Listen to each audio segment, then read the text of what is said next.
Sup fam, Brendan here, Lost Tribe, and I don't know if my face is flushed or not. I'm probably not looking my Sunday best regardless, but a monumentous moment today. Not only was I up, but I was also hiking before noon. Not that I haven't done it before, but with the garbage schedule that I've been on lately,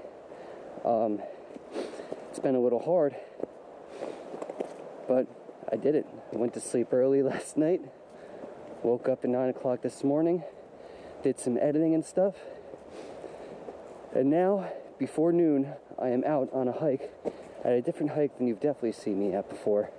And if it sounds like there is a river running in the background, it's because there is. Can't see it. It's way down there, way down that ridge. But it's been a little wet, to say the least, in New York, and all that water is flowing right now, baby. It's like 45 degrees, I would say, right now. Even then, I only have a long sleeve shirt on underneath the sweatshirt, and I am sweating. Absolutely sweating. But that's not what I'm here to talk to you about today, as you probably sure as well know if you've been following the channel for a little bit. Today, I want to talk about a subject that touched on a previous video that I've made about discipline versus motivation. And in that video, I essentially said that you could have all the motivation you want, but you need discipline to go through with it and to push yourself, just like I did this morning. Push myself out of bed. I had a friend Snapchat me and just randomly and give me just some motivation. I was like, or some motivation to get out of bed, to follow through with the discipline, I should say. So that's what happened. Now you could hear the river, I'm assuming, because it's roaring down there. But anyways, so I made that video, right? Made that video, and not even a day later, I found something very interesting pertaining to that whole topic. It said essentially that, yeah, discipline and motivation are important, but if you go through with just that and just discipline and try to work yourself through the mud and keep on going, you're more than likely going to experience burnout. Should have brought my sunglasses because the sun is actually shining today for the first time in about a week. But you're more than likely going to experience burnout. And like, why is that? Essentially because you also have to get to the underlying cause of your procrastination and self-sabotage. Hold on. We got someone coming. I'm going to continue this in a second. Alright, that is one thing I definitely have to get over in my life, is if I'm going to be on trails talking about this stuff, I'm going to have to eventually pass people.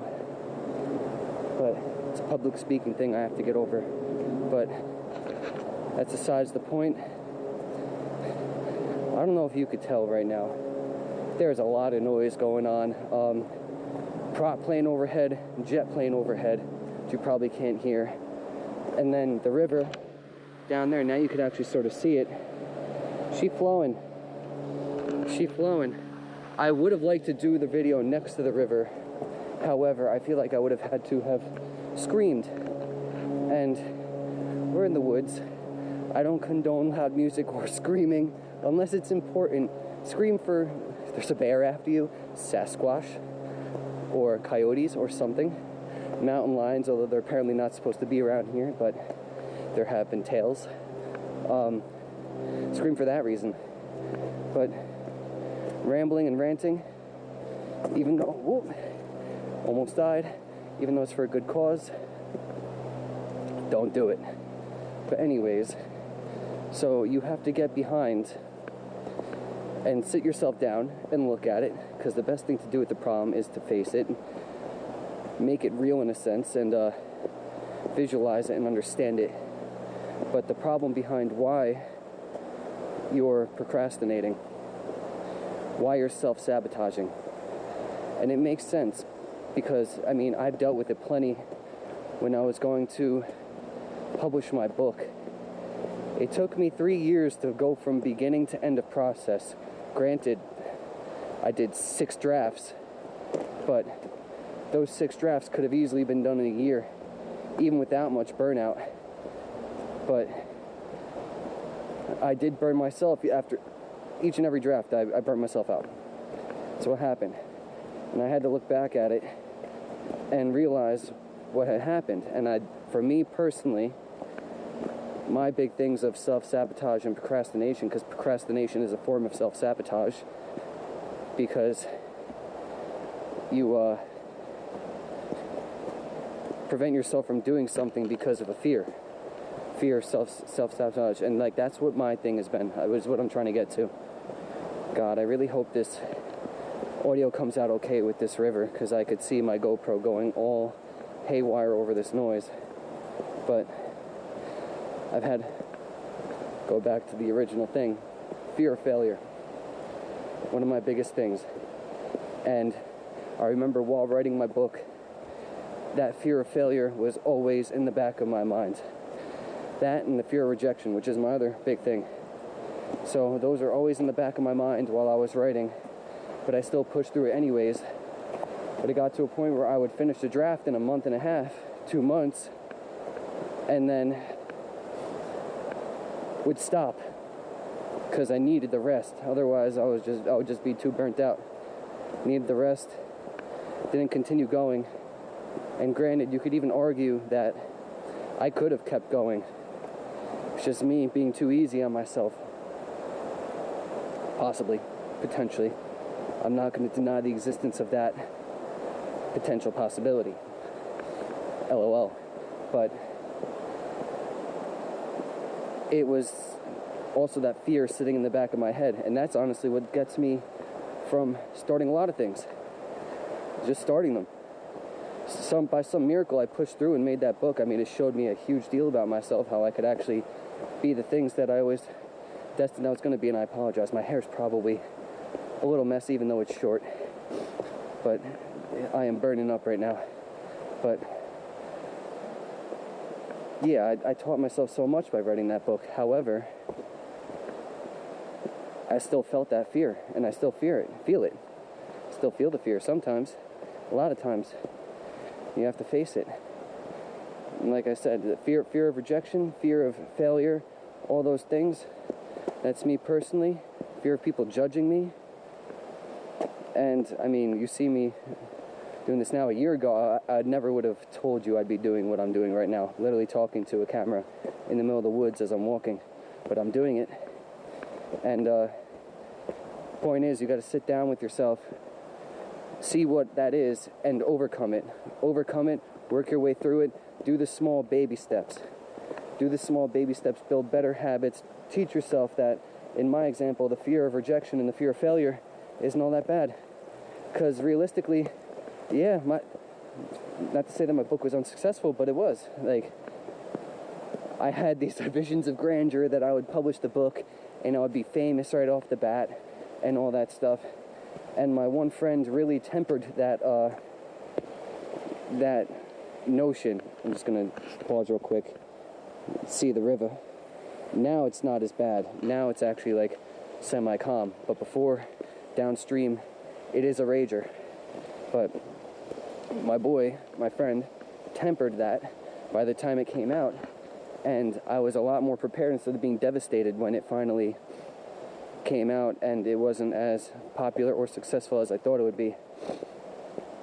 So I got over that fear of failure, because also realizing that failure is another step forward, and it's a cliche thing that you hear often now, but it's better to fail at something than to not try at all.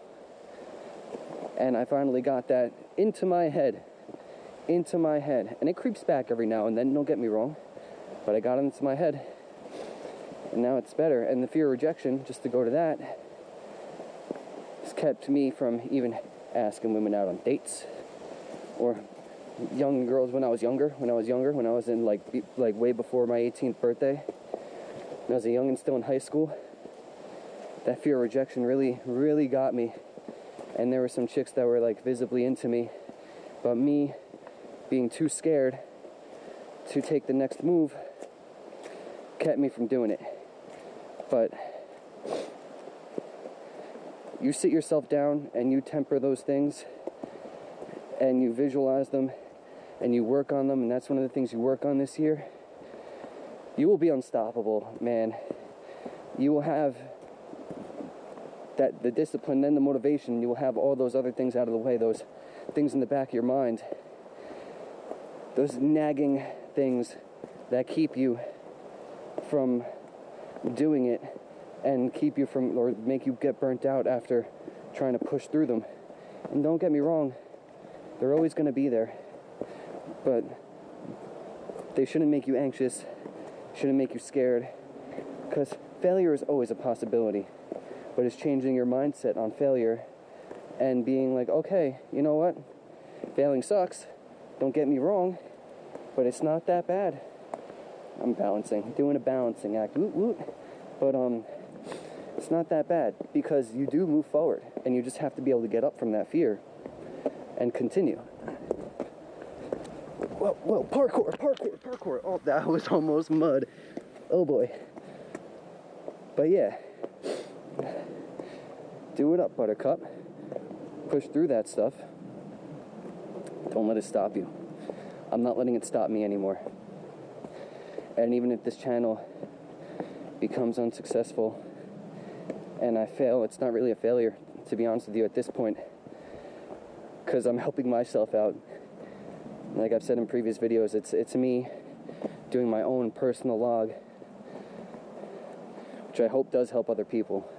And I know it will, to be honest with you. I have very high confidence and faith that this is part of my mission to do in life, and the word is gonna be spread. So, end of story, moral of the story, because this is getting a little way longer than I thought it would be, although I hope you're enjoying hiking with me. Now let me know if you like this style of format, or this format of me doing this, because I'll continue. I'm getting a better mic. I can't do this without a good mic. It's not possible. I'm literally praying that when I get home and I listen to this, that I'm not washed down. It's not like, and it's just, you hear the frickin' river in the background. Like, that would be shitty. But that means I have to come out here and do this video again. And this will be another video that I've already done once, and I just had some issues with it. But in the past, I'm not gonna lie, case in point, would have stopped me. Would have stopped me from doing it again, because I would have felt so defeated after putting my all into a video or into something, and then getting back to my apartment and then being like, oh, this is garbage, this is useless, can't use any of this.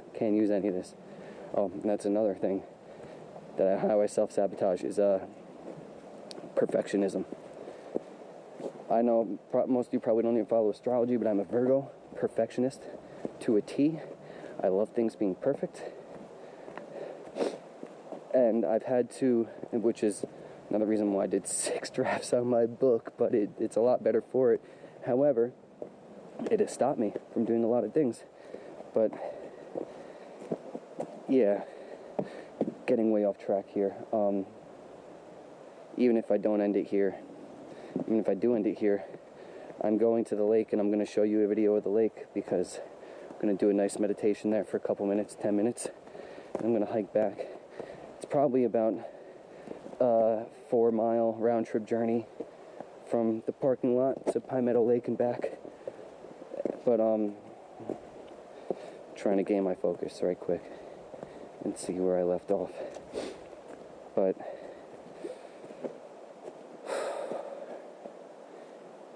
yeah, don't let that stuff stop you. Don't let it stop you. Figure out what it is, work on it every day, and next thing you know, like, you'll be ahead of it. You just have to catch yourself while you're thinking that, or doing, or feeling that feeling, or whatever it is, feeling that fear in my example, or feeling the rejection or the possibility of rejection. You stop yourself. I'm going to stop myself right here, because I don't know if you could hear me.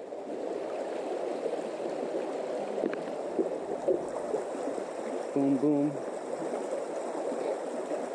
LOL. But you stop yourself and tell yourself to stop thinking that thought, replace them with better ones. But I hope this helps. If you made it this far, so first off, God bless. Second off, like the video if you like it. Dislike it if you don't. I mean, that definitely helps too. Share this with someone you think it might help. Subscribe so you could get more stuff from me. One of these days I'm going to end up putting my book in the description. In case I don't, The Phoenix and the Flames by Brendan Landry. Dystopian science fiction book. It's a banger. Everyone who's read it has liked it, which has also taught me why, I don't know why, I was so fearful of having a bad book, because the talent's there. But yeah, like, share, subscribe, and if you're gonna stick around for it, I'll see you at the lake. Peace.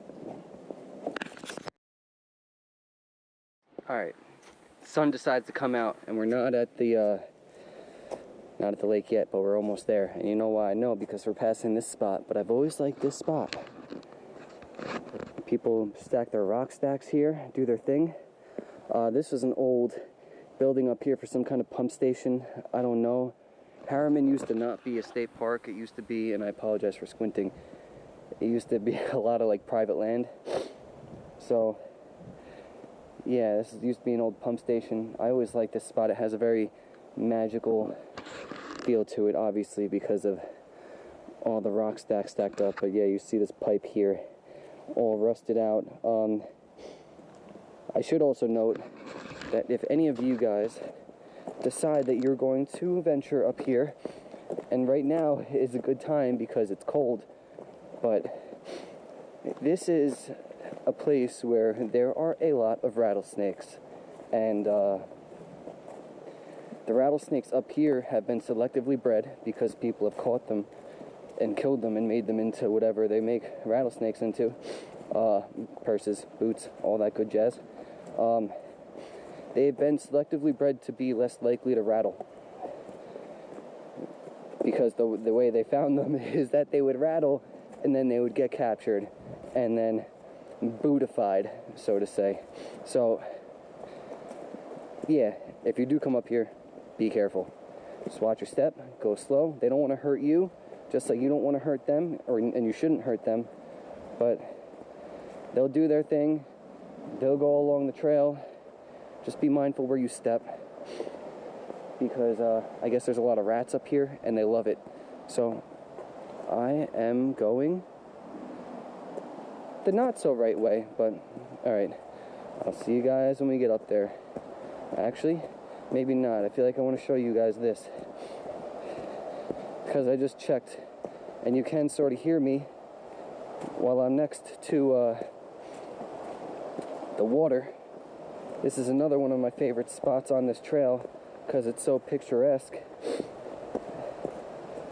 I didn't know this trail came all the way back here, but it's a good thing I did, because I might have been stuck because of all the flooding. Oh no, actually I would not have been stuck. Could have taken the low road. The high road, no, it's worth it. But look at that. It's beautiful back here. And one of the videos that I had to end up deleting or not show, I said that, yeah, New York sucks. It's very expensive with everything, and it gets cold in the winter, but stuff like this is why I stay. Look at that beauty back there, up there. Oh, that's where that goes out. There's like a box up there. And a huge concrete wall. Interesting. That's the other trail. That for sure. That's the other trail for sure. Coming from the other lake. But yeah. It sucks sometimes. And I'm blessed to have this great weather in January of all times, because I know Mother Nature's going to bite right back, and it's going to be single digits in February. Which is going to be pretty horrible. Which is why I'm growing grass while the sun still shines, baby. Let's go. But New York, no matter where I go, and I have a feeling I will either move out southwest or live in Ecuador in the Andes. because I've been there before. Wherever I go, New York will always have a place in my heart. Will always be my home. It'll always be my first home. Because of all this beauty of nature around here. But we're almost at the lake, so I will cut to that now. Alright, ladies and gentlemen, here we are. Just going to spin you around. This is Pine Meadow Lake. She's a beauty. One of my favorite spots to go in the summer. And apparently, it's a bunch of other favorite people's spots too. This place will have hundreds of people here sometimes, even though it's like, and go swimming, but it's illegal to go swimming. But you didn't hear it from me. That rock out there, it's a nice good cliff jump spot, 15 feet of water underneath that bad boy. But yeah, I remember when I first started coming here, it was literally a busy day when there were 20 people here. And then pandemic happened and people just started coming like crazy. But that's it, guys. Gonna sit down, chill out, relax, have a nice meditation. See you when I see you.